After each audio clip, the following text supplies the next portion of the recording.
show of the year. Pretty well, my last interview for sure for the year. I might still get drunk on New Year's and do something, but we got very special guests with us all the way from North Bay, man. Fucking introduce yourself, brother. Hi, my name's Brian. I'm with the Children of Metal. We're an outfit out of North Bay, Ontario. We're just formed. We just came out with a record out in vinyl. We've got a video coming out and shirts and all kinds of stuff. And we've got a big show at the Capitol Center coming up on April Fool's Day, April the 1st. So yeah, we sort of came out swinging as best we were able. So yeah, we're out. Records out. Sales are going good, and yeah, we're all metal guys and sort of putting out a metal record. I love the name, obviously, man. So you guys have been metalheads your whole lives, then, have you? And that's where the name comes from, I guess. Totally. We have guys. It's an interesting band. We've got guys in this band of all ages. I'm 48, and our youngest guy is 19, I think, like really young. All metalheads. I wrote this thing. It sort of started at the beginning of the pandemic. I'd always wanted to write a metal album. And then I just went out and looking for the guys that I knew could play really, really well. And we're all metal guys. But I've been a metal guy since it was there. And the name comes from that. I mean, most of us are older guys. The Children of Metal, I am a child of metal. Like when all that stuff in the 80s was happening, and this album is very much that 80s stuff. I was a kid, like, in 85, I was in grade 5. In 86, I was in grade 6, grade 7. I grew up in a neighborhood. All the kids listened to metal in my neighborhood. So, I mean, I grew up on Motley Crue and Iron Maiden and Ozzy big time. And that's my earliest memories of music. That and Phil Collins sort of thing, like. And that drum line, Yeah. So Children of Metal, that's us. We are the Children of Metal. But I mean, with the whole idea of the band too, we're all Children of Metal. And I wrote it very much for people that are my age. It's not written for kids, although I'm happy to have kids on board, but it's like written for people. It's like, we are Children of Metal, and it's about us, No, I love it. Like, that's what kind of really caught me and drew me over down your little rabbit hole of music you guys have was the name of like Children of Metal. I didn't know what to expect, right? So I became an instant fan, reached out right away. And I know we've been playing tag back and forth the last little bit, right? But, did you see the video of it? Yeah, man, that's awesome. Yeah. I posted her up a couple times there. I think I posted it twice now just till I liked it so much, right? Yeah, we were really happy how it turned out. It was just, it's tough to get everybody in the same room because everybody's so busy. So the idea that I'd catch guys where I could find them and then cobble it together, and the concept sort of worked really well for guys to be appearing from different places because it's all kind of found video in that video. But yeah, we're really happy how that turned out. That's Mason is the keyboard player from the band. He's a young fella, I think he's 20. And he's kind of a wizard of all things musical and video and all kinds of stuff. Well, they're growing up already. Not like us older guys. When the world shut down, we had to learn to do shit. If you weren't computer savvy already, like all these kids are growing up with it. Like it's second hand. When they're 2 years old, they're on a fucking tablet. Right. I just had my computer shit out on me, man. That's fucking. All my music I had set up ready to go for the new year. Fuck. Oh, God, I got to redo it all now. You have recording on it? Yeah, because I bought the computer originally to do home recording and stuff so that I can get my stuff done and send it over to other people that I'm collaborating with. Sorry, I got a cat here. Is that And so I had it all set up, or I was going to send it out, everything all done on the computer, and then I went to do the one show, I believe it was with you. Yeah. First the monitor went, new monitor, hooked it up, and then a big blue spark out the back. And the computer won't even turn on, bud. Wow. So you actually saw electricity come out of it? Yeah, it shot it. I got the open face. So I had all the custom lights. Like I spent a bit on the computer, made it look pretty good now, Yeah. Oh yeah, man, she lit right up. I was like, oh, so much for that. So Oh thanks wow. for AP Records. I'll be heading their way here real soon to re-record everything. I did it already, right? But Right. it'll be better this time, right? Because I'll actually be in the studio, so won't be Right. no trial. But Whereabouts that studio at? we're looking. Well, he's out of Niagara right now, Yeah. so now that we're teaming up, we're you can find us on Liquid Fire Radio as of January 6th, every Friday night, baby. Cool. So we're bringing all the indie bands back to the radio, man. So it's all bands that's been on my show that go through his record. He also has a show as well. So you'll Cool. be hearing some of your stuff. I'll ask you now live on the air. Do you mind if we play your music on the Oh, radio? I haven't. Please. Please. Yeah, Yeah. it's on the list now, bud. I'll send you down a digital copy when we're done of the record. It's out on Spotify on New Year's Eve. I was gonna say New Year's Eve. It's all coming out, right? Yeah, yeah. Although if you buy vinyl, then it's out now. I've sent digital copies to everyone who's bought the vinyl, so Yeah. it's out there. It's begun to be out there. Hopefully, it'll get a lot more out there once we get the digital streaming of it out.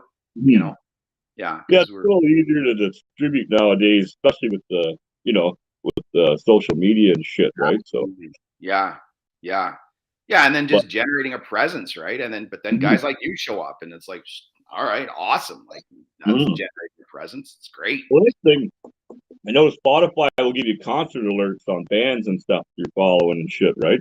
Yeah. See, that's a great idea because otherwise you're out of the loop, Yeah. unless you're online all the time, So, but with so you guys got a show April 1st. So you guys, is that a hometown show then, or? It is a hometown show, yeah. Nice. It's the North Bay Capitol Center. It's a big venue, and there'll be a whole bunch of local bands opening up for us. Nice. Yeah, that's where we'll be doing the release of this record.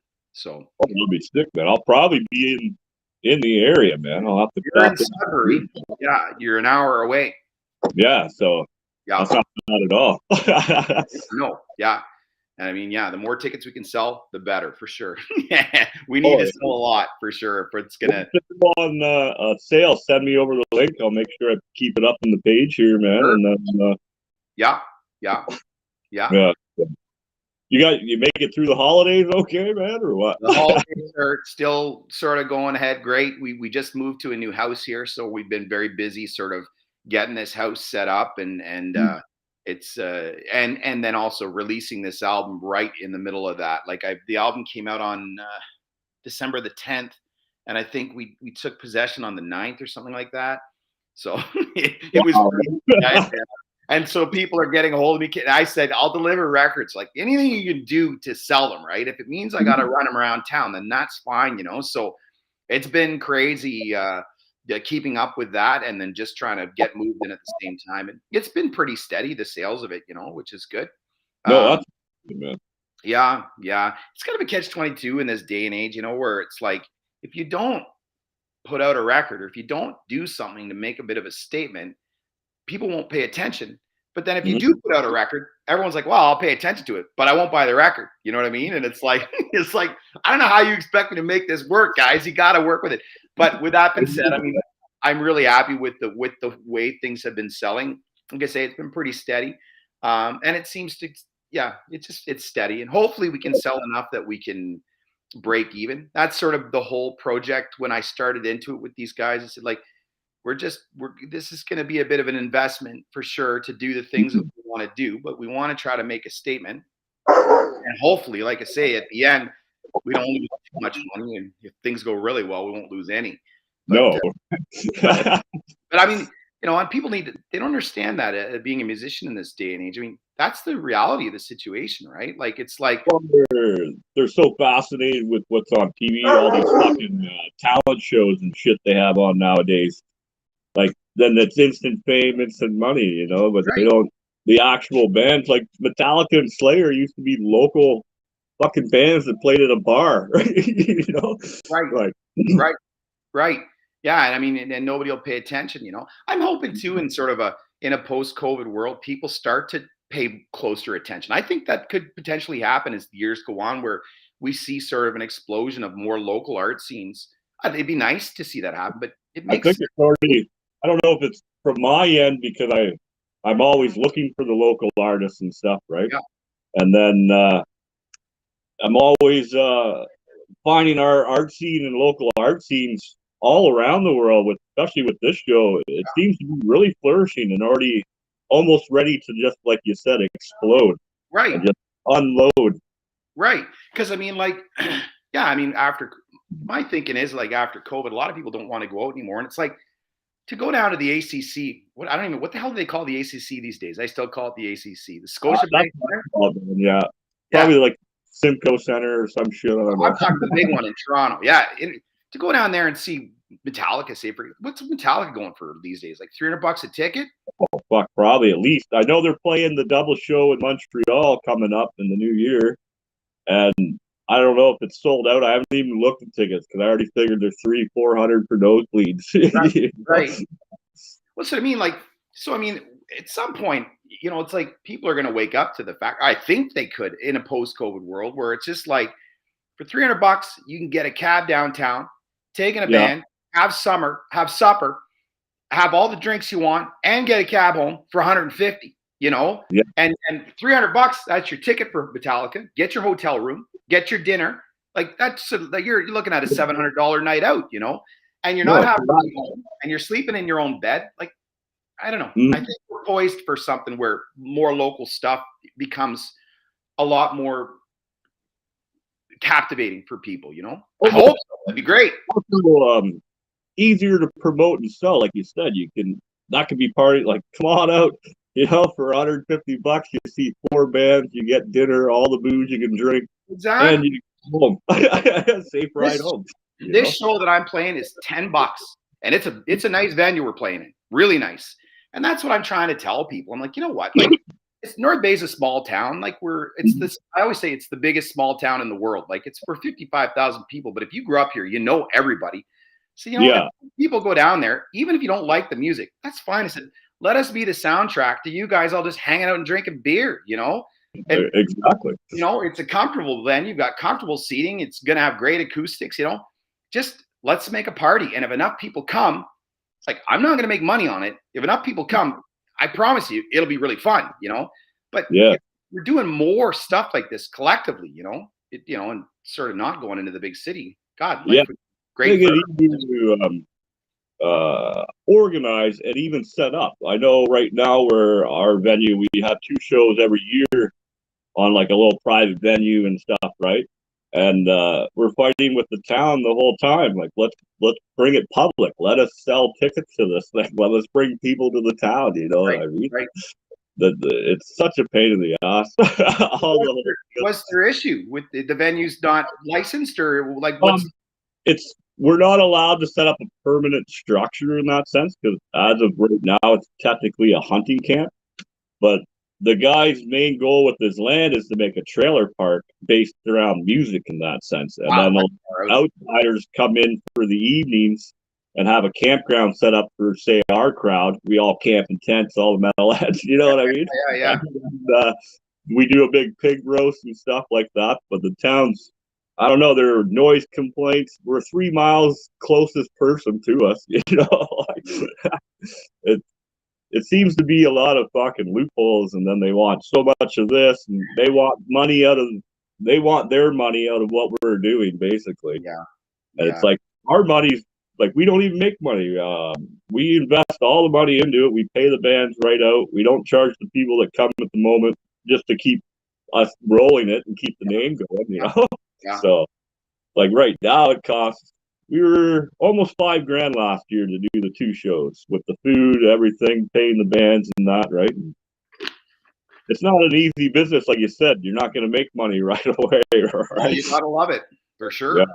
It's definitely got to be a passion, man. And I love that about the indie bands like yourselves, Late Night Trouble, Last Dance Among Wolves. I can go on. They're in it for the passion, just to play, you know.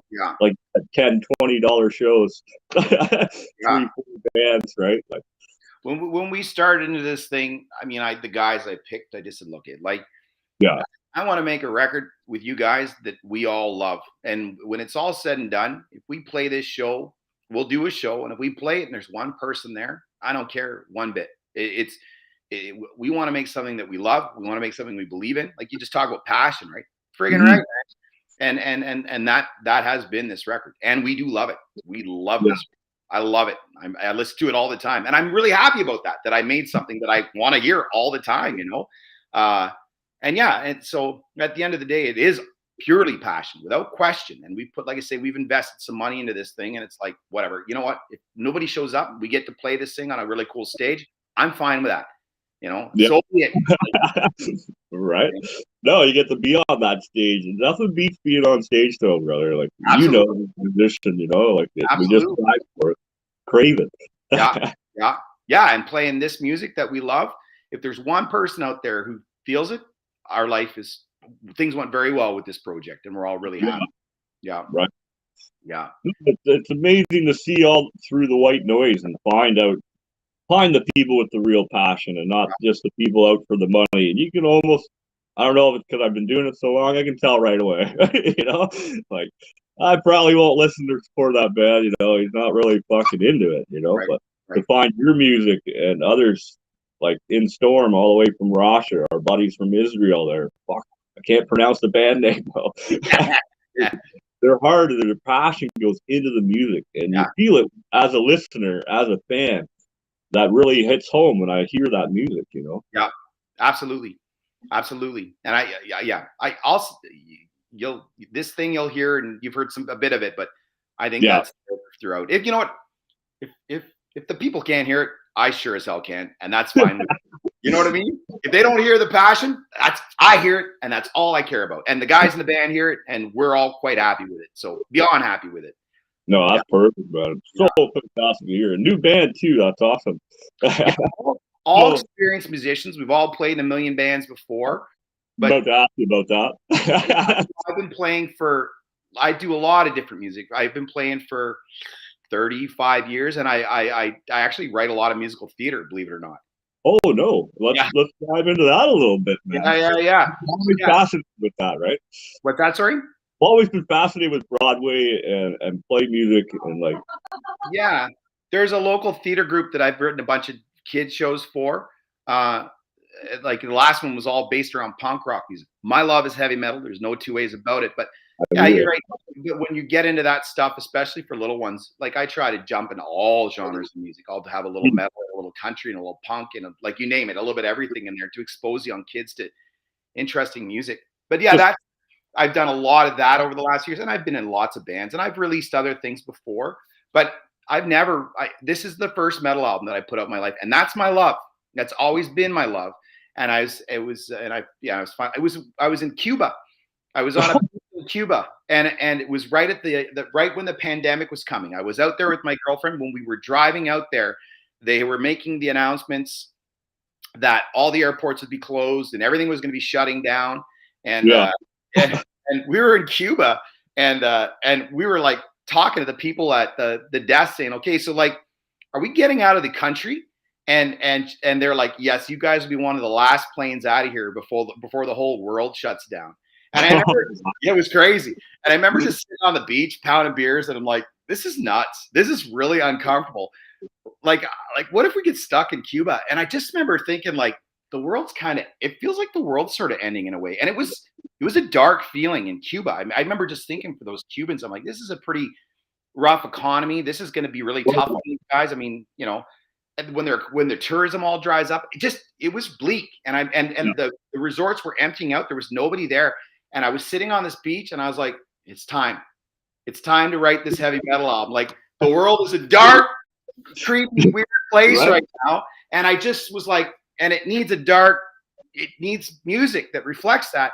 And this is the time for me in my life to write this thing. And there's so much happening in the world, and it's the right time to make some statements about the darkness of the world. You know what I mean? Because that's really coming to light right now, that the world's got some dark edges to it. And we've been living in an economic state that everything's just blissful for people here in the West. And everything's good. Yeah. So I was like, I'm going to write a heavy metal album. So it started in, I guess, 2019. And then within a year, I started writing it. And, nice. Yeah. And that's sort of how it came to be. And just sitting on a beach, wondering if I was going to be stuck in Cuba for the rest of my life.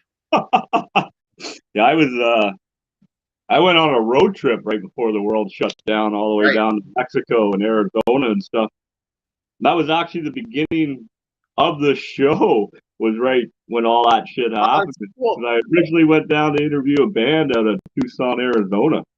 Like, just drive there. I had time off. I'll come down and interview you in person. Right. End up in Mexico. I heard rumors of this disease ravishing the world while I was in Mexico, right? So I took my time driving home. The time I got back home, I think it was 2 days later. Yeah, they shut the border down. No more fucking. Right, and then you started this podcast. Yeah. So cool that both of us together are here because of the pandemic, essentially. Pretty much, right? Like, I had nothing to do, right? So. Yeah, I think it was like that, for the pandemic. It shut a lot of people down, but it fired a lot of people up too, like you and I. It's like, well, I'm not going to sit here and do nothing. I'm going to get busy doing something. And so here we are, both of us together because of that. That's pretty cool. The independent bands even became stronger during the pandemic because they learned how to do their own music editing. Like I said, recording at home now. They can put the money back into themselves instead of say into the studio or to go play with another band. Like having to pay to play on stage with other bigger bands and shit. Like, like the fuck, man. You know? It's annoying. Yeah. And even this podcast, I'm sure it's getting a lot of more traction because of COVID, I would think. Yeah, because everyone's at home. Like, we were doing real well during the height of the pandemic with people watching it all the time. Yeah. Now we still stay the same. It's just people come in sporadically. Like later tonight, we'll have even more. By morning, our views will go higher and higher on this show, right? Right. Or this episode per se, right? But yeah. We've got a lot of new shit coming next year too, man. We've been gaining ground. We're on Liquid Fire Radio starting January 6th. Yeah. Every Friday night, 10 p.m., baby. Bringing you the best of the indie from around the world, right? So, yeah, originally we had to go in and record 3 shows to start, so they didn't want us to go live right away. They didn't know. They've seen me here. I do a lot of fucking, I swear a bit and stuff, but so we did our three pre-records, and they heard the first one, and right away they want us to just do it live. They want to give us more hours, like give us another hour. Yeah. So we can have 2 hours every Friday to jam out music, 20 songs, give or take. Yeah.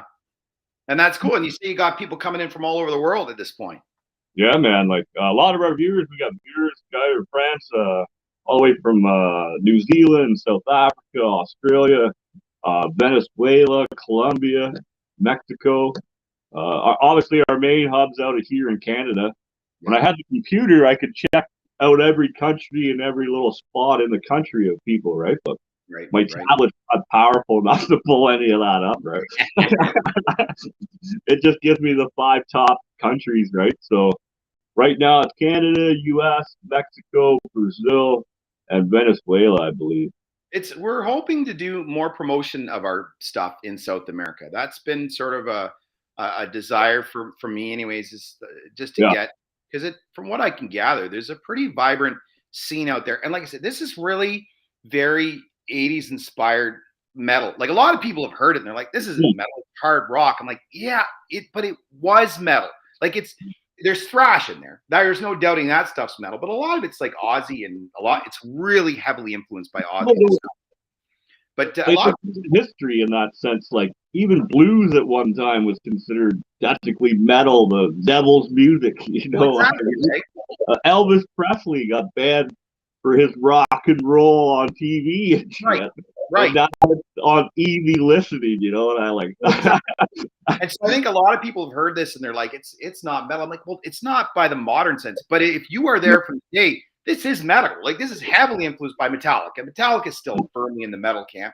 Ozzy was more like hard rock, Motley Crue and stuff like that. But if you're from my time, this is firmly heavy metal. Firmly, Black Sabbath is heavy metal. This is heavily influenced by Black Sabbath.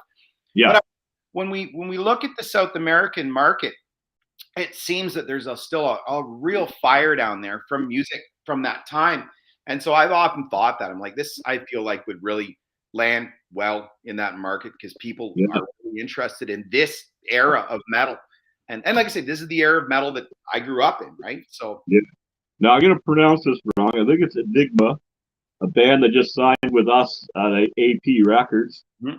We're an independent record label for independent artists, so we don't make you sign nothing and shit. You come in, you pay for your time, and you take your music and you go. We don't want your royalties. We just want you to record in our studio. You know what I mean? Right.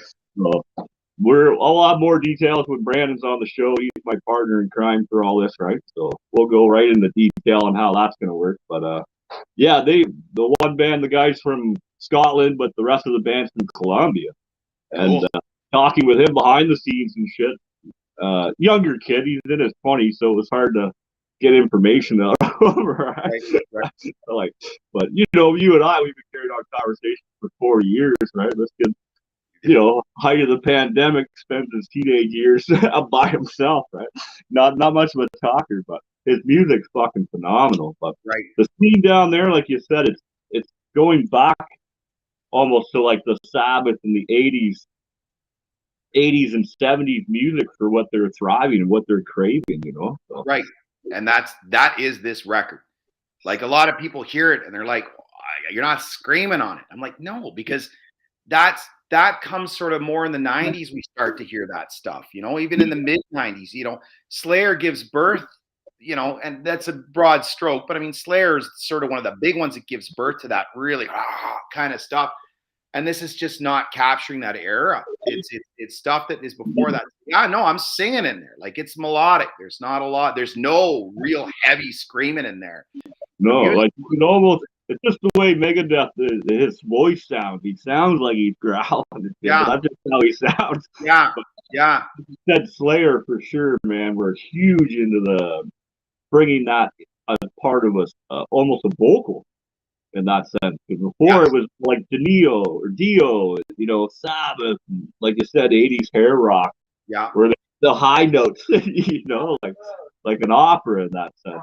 Yes, Alex Rose, GNR hitting the high notes, and now it's all this stuff that this album is made of. I'm often in this record, I'm singing on the high end of my register, just because that's sort of what the music dictates.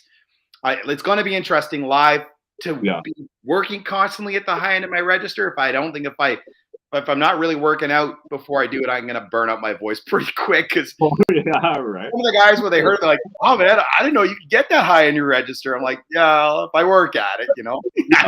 So practice, right? Yeah. You know, the opposite spectrum, you get bands like Deadwood and Thy Enemy, where I don't know, I can't even do that for 2 seconds and I'm coughing.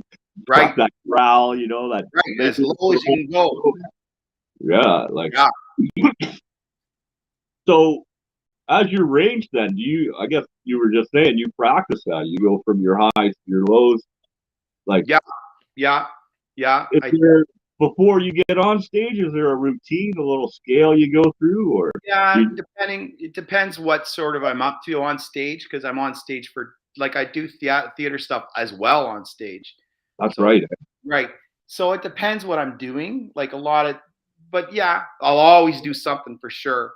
You know, as I get older too, I'm sure I've got nodes through my throat, just from not knowing how to sing when I was younger and pushing way harder than I should.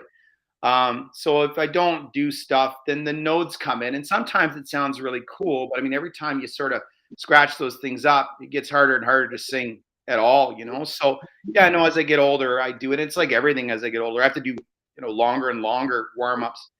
Cause I'd like to keep singing, and I don't want to, you know, and I'd like to keep singing way up in my register, and eventually I'll totally burn my voice out if I don't, you know what I mean? But to answer your question, so nothing really, I don't have anything that I do every time. It's kind of like I'll come into a situation and I'll just sort of check in with my voice and see where it's. My voice is toast right now. I've been drinking too much over the holidays, so it's all good, man. I'll check in with my voice and I kind of run through my scale, and then I'll see where it's kind of not working really well, and then I gently work in that area until it works through, and then I'll just kind of pick through it. And after I've been through my range a few times and I've sort of warmed up all the parts that are a little bit rusty, then I'll just sing, and then you go and you do the best you can do. And by no means I'm not a professional singer by any stretch of the imagination, but I have done some interesting things where I've been singing before on stage, in theater in particular, where it's like, got lots to be doing up there. So I'm good at singing my own stuff, but to sing other people's stuff, I'm pretty bad at it. Yeah, it is nice to be like, it's so much more nice to be singing your own stuff for sure. Eh? It's like everything always sounds perfect when you sing your own stuff. No, right? 100%. Yeah. But yeah, so I guess with the rest of the band, how do you guys find time to even jam and practice and stuff? We are only just starting to gear up for this show. We haven't really done a lot of practicing together.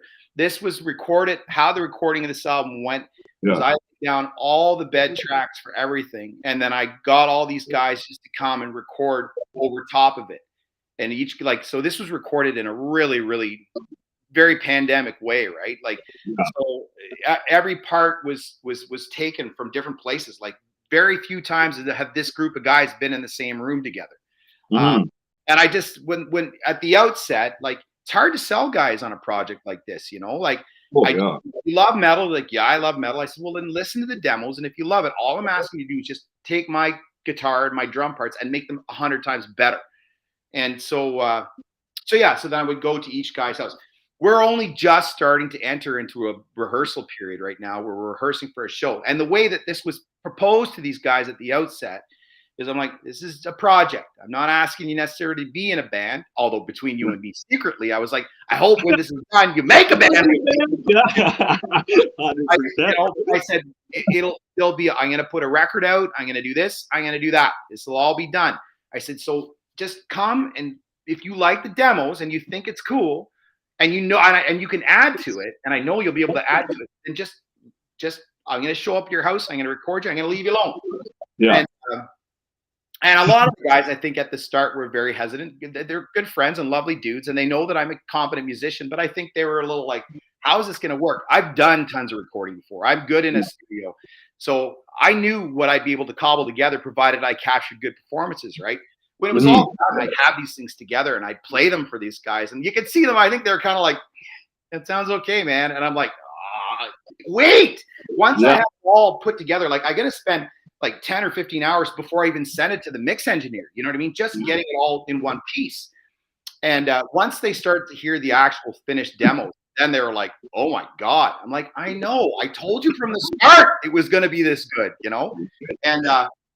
And then once the album was out, then the guys were like, wow, it's awesome. I'm like, I know, you guys were amazing on this thing. Like, it was a good band. So now now that we have the show, now we're really starting to gear up into that. And more importantly, now guys are like, so, like, maybe we should start working on the next one. I'm like, no.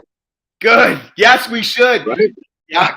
Each of them too have these riffs. Like, I'd be writing, and one of the guys would say, hey, listen to this little riff. And he'd give it to me, and it was amazing. And I'm like, okay, like, so are you giving that to me? Can I turn that into something for this record? No. That's for my record. That's for my record. All right. Dude! I'm like, right. Dude. So now that this one's done, because I was always just like, this is a good record. Like, this turned out well. If we were all contributing more to it, this would be an extraordinary record, And so now that we're done this one, guys, more like, maybe we should all be writing together. I'm like, you think, boys? Like, you guys are all metal guys, and it's one thing to come up with a riff, but if you got a guy who can then flesh it out and turn the riff into a song, and that's me, and riffs are killer. And I play guitar, but I'm not a shredder. These guys are shredders. My riffs are cool, but their riffs are extraordinary, right? Yeah, you're like yourself. Then I get the main riff going, and then it's up to everyone else to shred over top of it. Exactly, right? Right. And I'll play jigga jigga jigga jigga, but then he'll come in and say, shouldn't it be like digga digga digga digga digga? I'm like, yes, exactly. That's exactly how it should be. So already, like, one of the guys, he brings me little riffs, and I'm like, oh wow, man, like that, I can make a song 10 times cooler with that riff than the riffs that I'm able to generate myself, So I'm hoping we can get about 3 records out. That's like, I'd like to go forever, right? But I'm trying to think about a trajectory that sort of is going to flesh this band out, and then we'll see where it goes from there. But that's my hope, is that we come out of this and we've made enough money back that we can do another round and put another record out and do another big show, and then one more. And if it doesn't have any synergy after that, that's fine. I'll call it a day and I'll move on to other things, you know? Yeah. But it's definitely well worth the energy, like it's coming off real good. I can't wait till New Year's to hear it drop. Yeah, Like, well, I'll send you all the rest of it when we're done here. It's great record. Just make sure to listen to it in order. There's an arc to it for sure. We love it. Yeah, we're like the band loves it. We're really, really, really excited about it. And and yeah, I mean, at the end of the day, it doesn't matter what's happening to it. Like, this is neat that I'm on this podcast. You know what I mean? Yeah. You reached out to me. I'm like, oh, this is so cool. Like, it's already begun. That's a neat project. Like, who is this guy? What is this show? And here we are. I'm like, oh, this is so cool. Yeah, support all your local indie bands from around the world, man. Yeah. That's what we try to do. That's what we try to promote. Yeah, no, I love it, man. I love it. It's so nice. Yeah. But I gotta ask, since you're also into theater and stuff, are you thinking about bringing the theater element to your stage show by any chance? No, not with this record, but in the future, right? Like, absolutely. If there's ever a genre that lends itself well to it, 100%. If I had, if things went well and if I could incorporate more because I have a little more money or a little more time, I absolutely will. And it wouldn't be hard. I have resources coming out my butt in that community. I could get actors and I could get everything, sets, you name it. Like, I have access to all that, and I'm really tied into that community. So, but just for this round out, no, it's a pretty straightforward metal record, and I just think we should present it as such.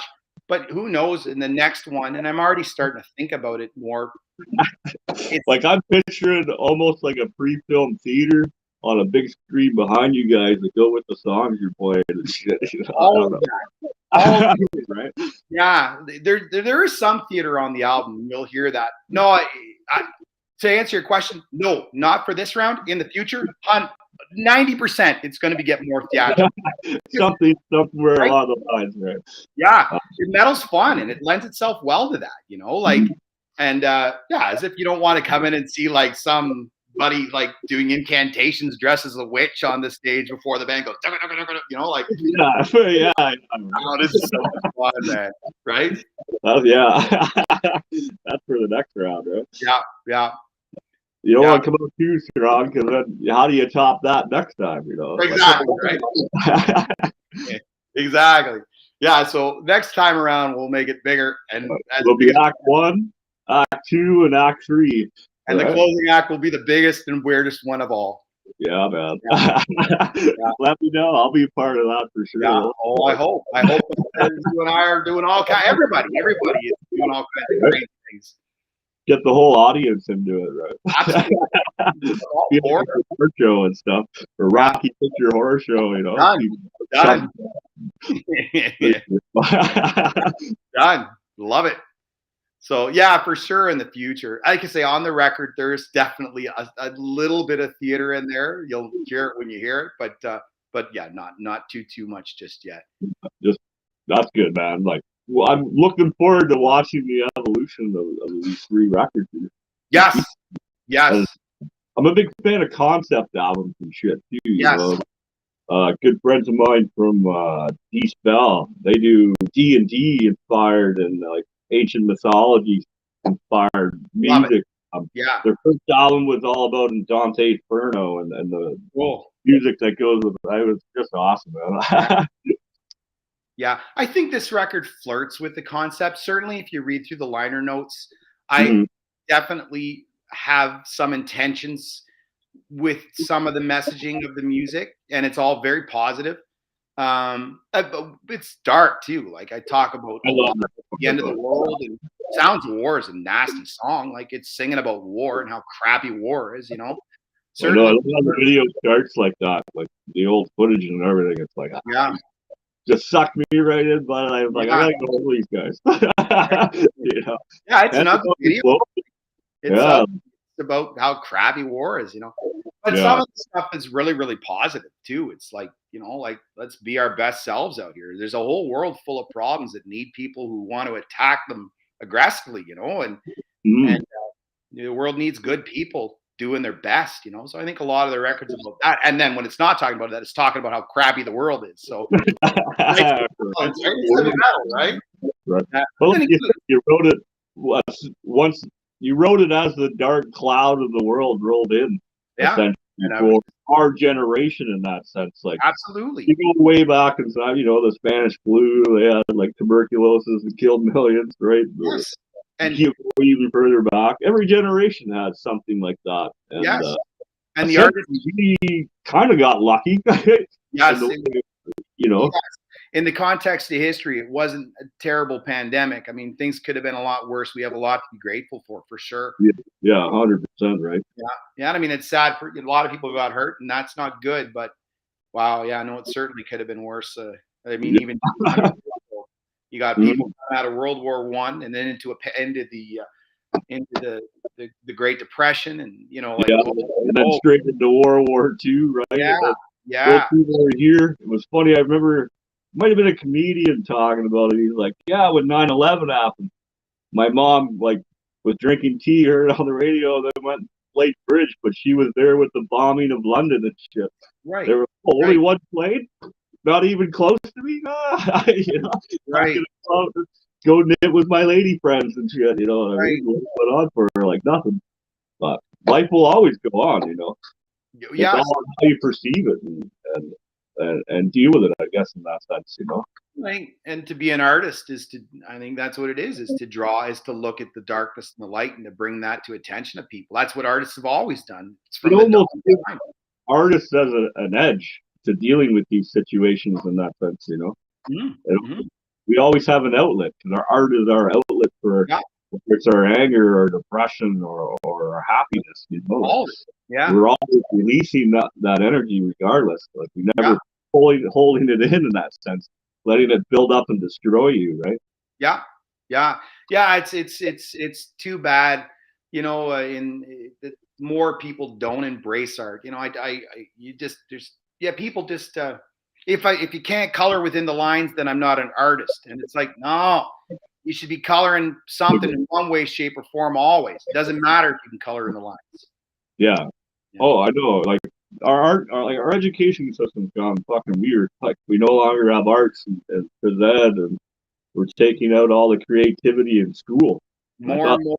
School was supposed to be, right? Like your music classes, your art classes, right? I know you got to learn math and read and shit, right? But like, we're not all going to be bookkeepers, Fucking. Yeah. No, there's definitely less of a focus or less of a drive. People don't think there's anything there. But then, when you talk to the Elon Musks of the world, the best of the best, the guys who are most able to think outside the box, they'll all tell you, like, our class was integral to my success. It's people don't understand that. It's like you're not in art class to become an artist. It's a wonderful outlet emotionally, and it's so healthy for you. But in a more practical sense too, you'll become the very best of whatever it is you choose to do if you're somebody who's a creative thinker.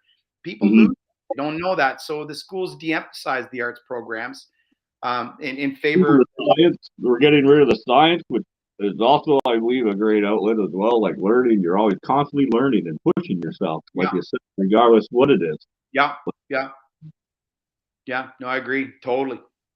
We should be able to vote on that. I want my money to go to this part of education, this part of the road system. Yeah, I would think that'd be great. Yeah, for sure. Now, as a band, we're not political, but like with the war and stuff, are you guys involved in any? You guys do any of the politics or follow any of that shit? Yeah. There's stuff in the liner notes. In the liner notes, the final thing that we wrote is because there's a song "Button Away" and it's all about nuclear holocaust. And in the final liner notes of the record, we said something to the effect of, that this album deals with some ugly subjects with respect to war, and namely "Button Away," which deals with nuclear war. At the time that this has gone to pressing, which was last March, we've already seen threats of nuclear strikes. I said something it's the very last thing that we put in the liner notes, and it said,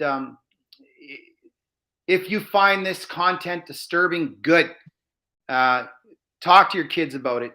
Be comfortable with it. This is the reality of the world. And if you are so inclined, send money to the Red Cross.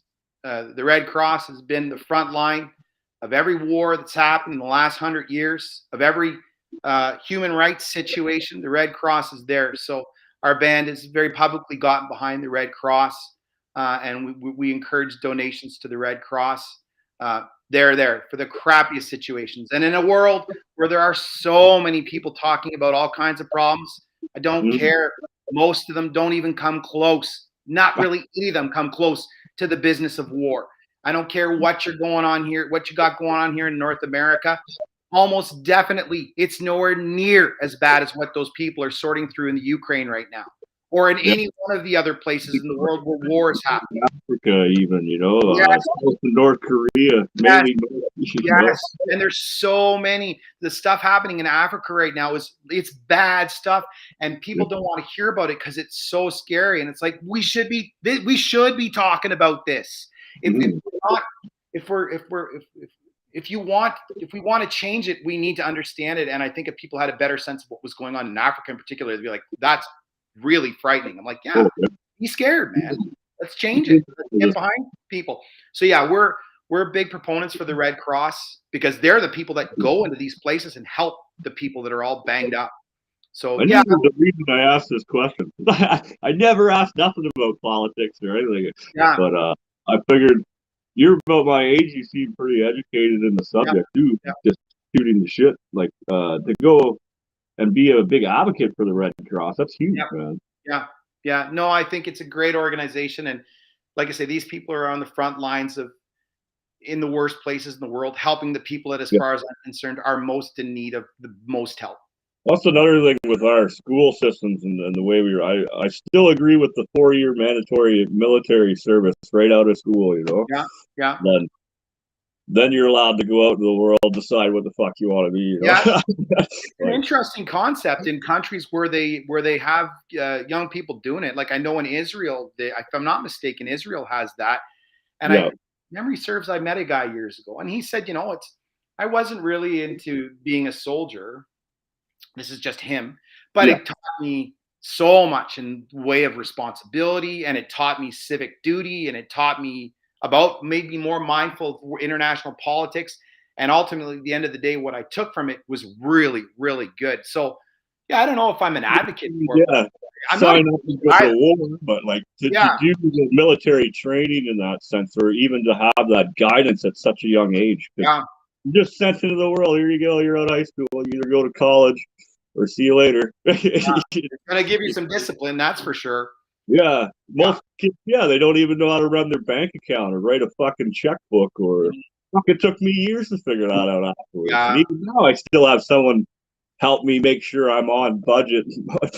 My stuff is being paid. Shit. The schools are getting better, I think, at trying to teach kids those basic concepts. I think there has been some improvement, but we could, I think the schools could do a lot more in that respect to teach just those simple things for sure. Yeah. And they're so effective, right? Yeah, down to a district in that sense. I know we're different than I grew up in the States too. I was back and forth my whole life. So like each little district and community had their own way of running the school. Yeah. It kind of got out of hand, obviously, in the South with the religion. They're like 50 years behind in education. Right. You know what I mean? But I think as far as Canada goes, we're pretty up to date and shit we should definitely be rewriting and changing the way we do our education for sure. It's been essentially the same for the last 150 years. It's that post-industrial sort of that's crazy talk. Yeah. But either way, man, fuck. Where else do we find your music, brother? Like you're on all platforms, like you're everywhere. Let us know.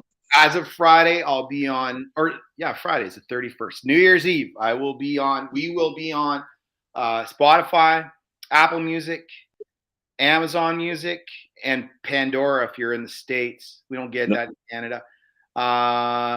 There's the Children of Metal Facebook page.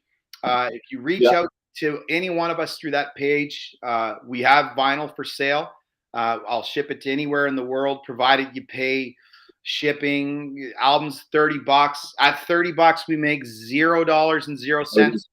Vinyl's expensive, but very awesome to have, man.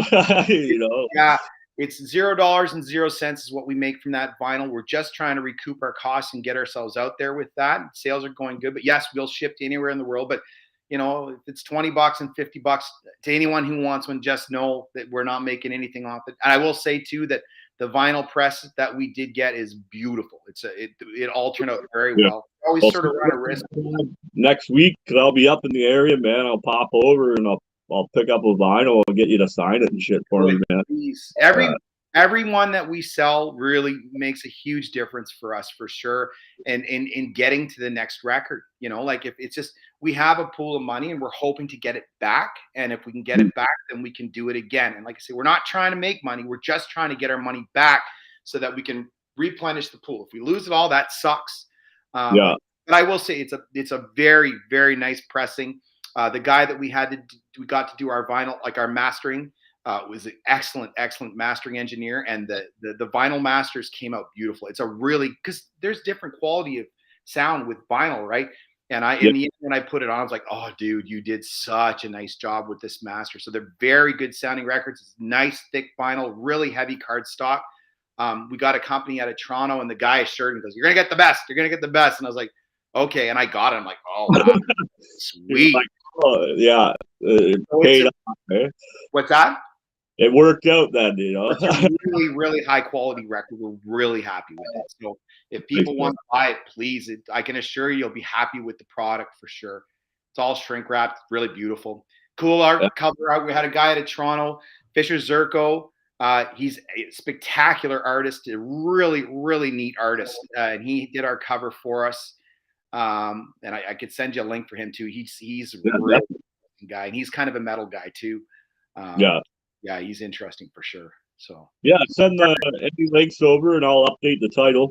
I don't think I even did that. I don't know what the title says right now. It could be anything right now, but I'll re-edit the title, get your links where everyone can click. So the clicks will be up there. If you go down a couple videos.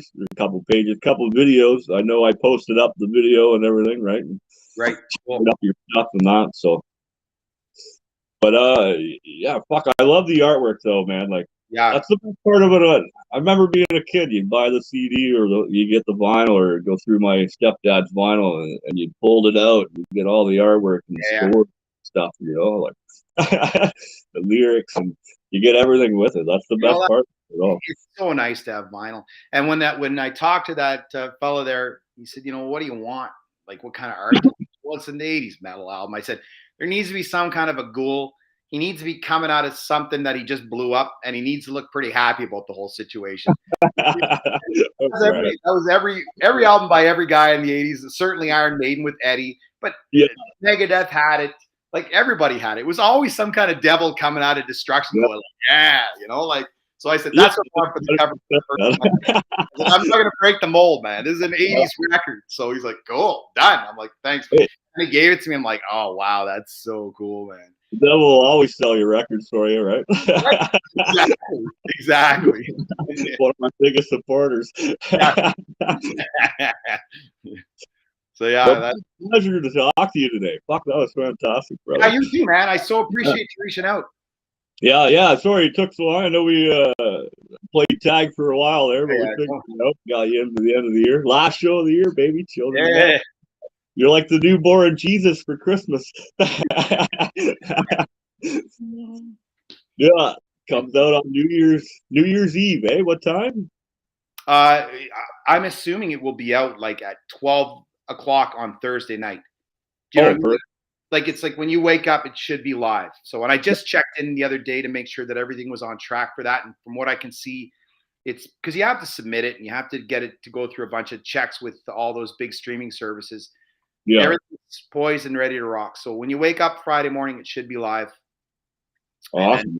I'm hoping people, when they have their New Year's festivities, will give it a spin while they're having a few pints. Oh yeah, it'll be like the right time. Spotify on all day, probably New Year's Day or New Year's Eve kind of deal. Yeah. And, I'll share all the music I'm listening to, the Boneyard Stories. So follow that. Obviously, you'll pop up. There'll be probably 1,000 songs by the end of the day. Well, pump some out, you know, and then so keep an eye out for Children of Metal, man. These guys are fantastic. What I've heard, I can't wait. I'm so excited. And hopefully April 1st, you guys are playing in Thunder Bay for a show. North Bay. Yeah. North. Sorry, I always get those two confused, man. Way.